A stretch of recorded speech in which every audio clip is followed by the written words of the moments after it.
This is me at a hockey game, a very special hockey game, actually, in Montreal, the Professional Women's Hockey League, a regular season game between Toronto and Montreal in the largest hockey arena in North America. It sold out in 3 minutes. The 2020s are proving to be a momentous time for women in sport. I'm the president of the Cape Breton Girls Female Hockey Association, and we are on the verge of opening the world's first home ice arena for girls and women's hockey right here on the campus of Cape Breton University.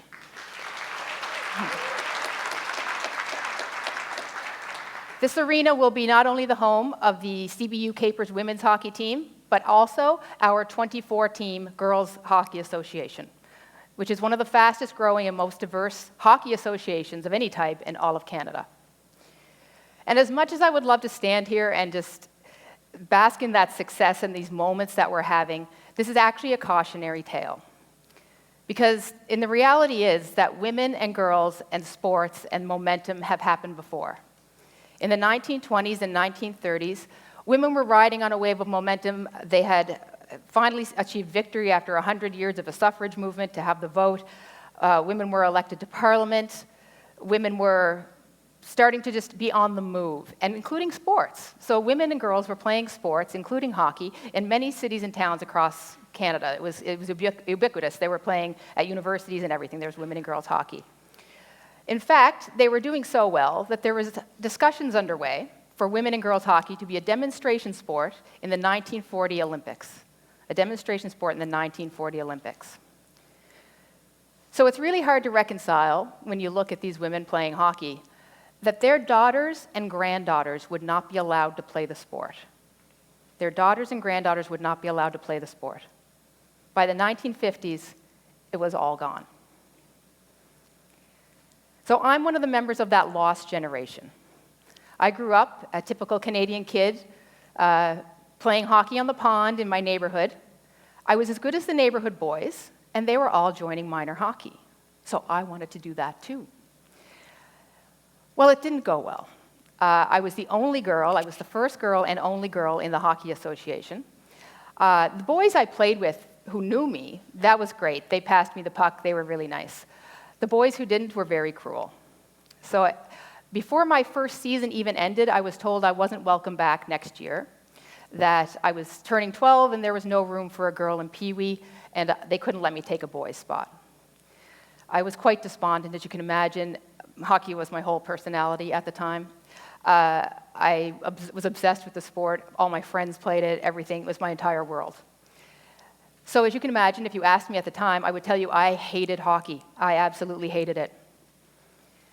Then as life and journeys take you, I find myself many years later, almost 15 years later, working and living in downtown Toronto. And I'm driving along Lakeshore Boulevard, and I come to a red light, and I look up, and I see a sign. Women's hockey players wanted. And that was the first time in my life I had ever seen those 4 words together, and the concept of being wanted in hockey just absolutely blew me away. So I couldn't have called that number fast enough.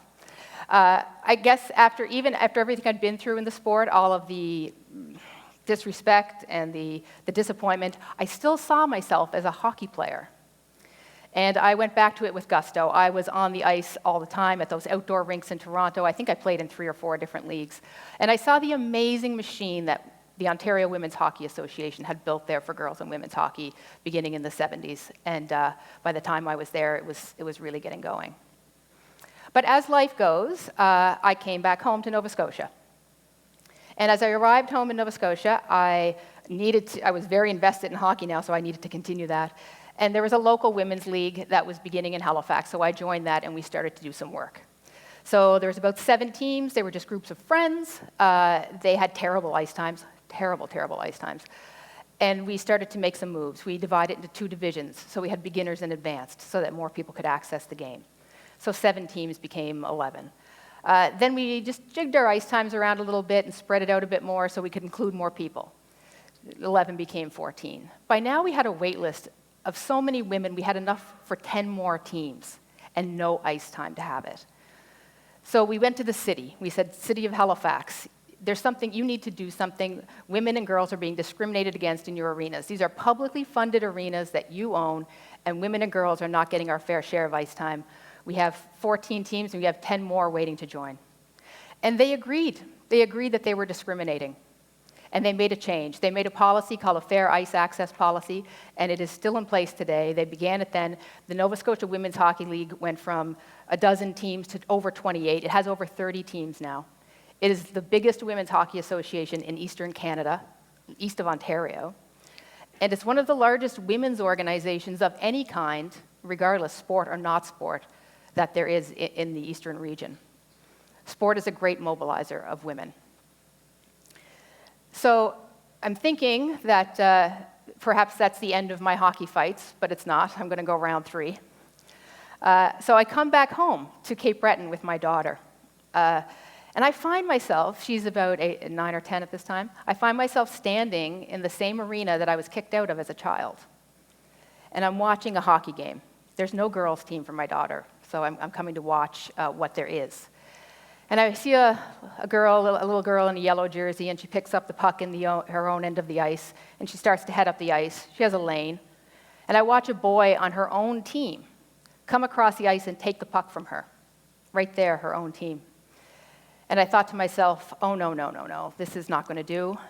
So I thought to myself, we are going to build some girls' hockey here. And I reached out to some other like-minded people, and we ended up forming 2 teams. Started with 2 teams. They just played each other. It was great. Then the next year, we added a 3rd team.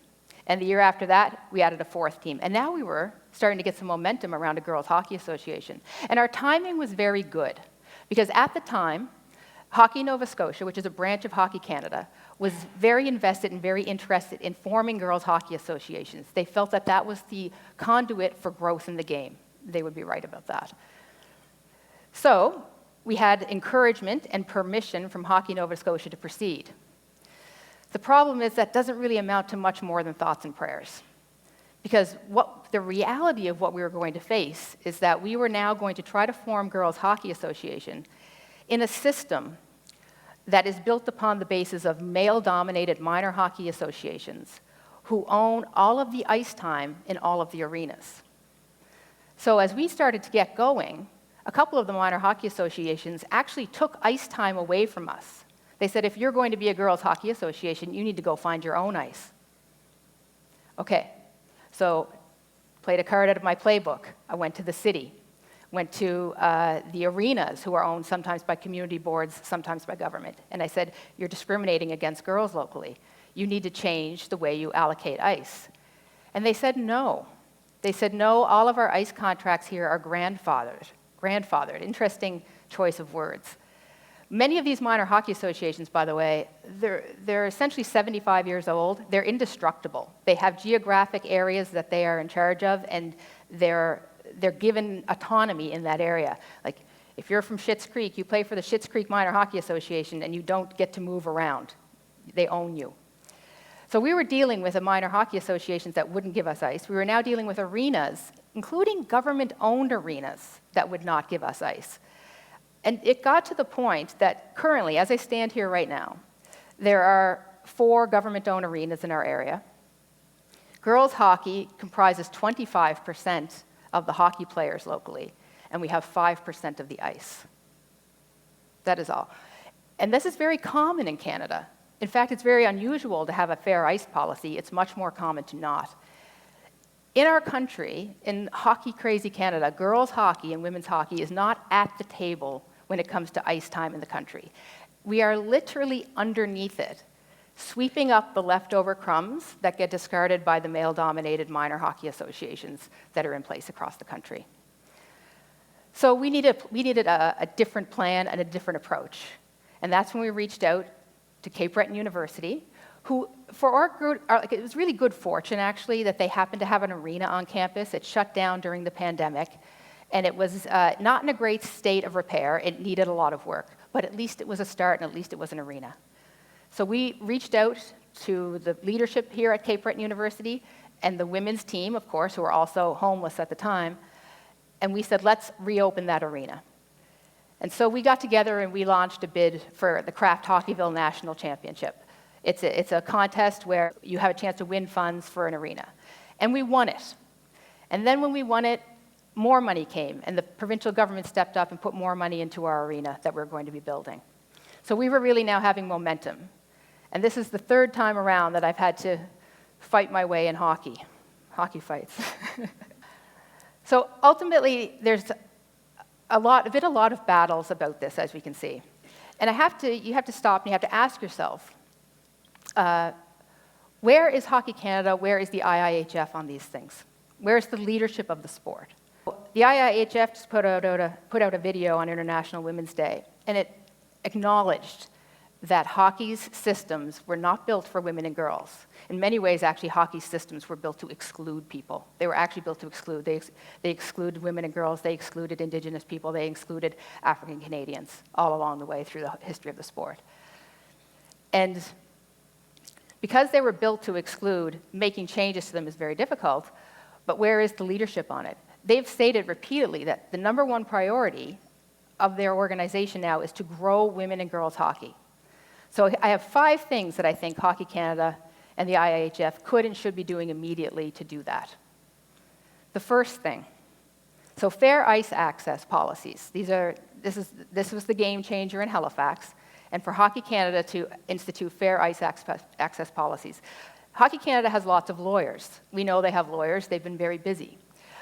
What their lawyers have never been busy with, in my experience over the last 20 years of trying to build girls' sport, is fighting for fair access to arenas in the country. It's often with a community board or a municipal government, but those lawyers would be very handy and would have been very helpful to us when we were having these battles. A second thing that Hockey Canada can do, they are by far the biggest buyer of ice time in this country. Through their associations, they buy and purchase more ice time than anything by a landslide. They could simply just say, that we will not hold Hockey Canada activities in arenas that don't have fair ice policies. We will just not have them. What a statement that would be. And then there's government. Every arena needs government money. There's not an arena in this country that can exist without government money to support it. Hockey Canada should work with governments to say that please don't flow government money to arenas that don't have equity access policies. What about best practices? Where are the most successful girls' hockey associations in the country? We're probably one of them, but Ontario is full of them. They've for years led the globe on this. You could make Olympic-level hockey teams out of just the players in Ontario win all the medals. They're that deep and that good. But Hockey Canada has never made any attempt to duplicate or replicate that model in other provinces. There's an OWHA, but there's none other across the country, even though it is by far the best model of success in girls and women's sport. And most finally is the concept of player ownership and the pathway in sport. We need Hockey Canada to act like it truly believes in girls and women's hockey and that it has confidence in the girls and women's hockey system, and to support those systems to be the pathway to the Olympic team and to the national teams and to the AAA levels. And support that those girls follow that pathway to that instead of being back and forth between minor hockey all the time. I think a lot about these women. They're my Roman Empire. I think about them all the time.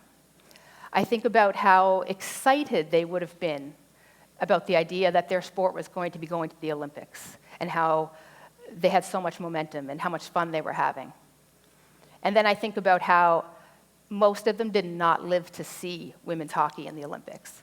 It took 60 years from the time that they were writing those letters about could we be in the Olympics to it actually happening in 1998. And that little girl in the yellow jersey, she played in our Girls Hockey Association right through until she graduated with my daughter this year. She played girls hockey all through her teen years. We do a great job of keeping teenage girls in sport.